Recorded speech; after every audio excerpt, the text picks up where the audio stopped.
আজ রাত পোহালে কাল জন্মাষ্টমী।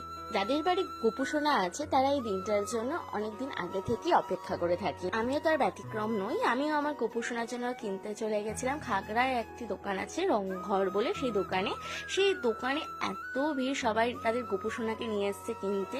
এবং সেই দোকানে এত অপশন, জামা থেকে শুরু করে টোপর, পাগড়ি, তারপর হাতের, গলার, কানের, বাঁশি, চুল, খেলনা, সমস্ত কিছু এত অপশন ছিল। গোপুসোনার জন্য তো কিনেছি, পুজো আসছে তো মা লক্ষ্মী, মা সরস্বতী সবার জন্য কিনেছি। গোপুসোনার জন্য এই জামাটা কিনেছি, এই যে সঙ্গে সুতোর কাজ আছে, প্যান্ট, আর এটা হলো জুয়েলারি, মানে এখানে সমস্ত মালা, কানের বালা সমস্ত কিছু আছে। এটা গোপুসোনার প্রিয় পালক।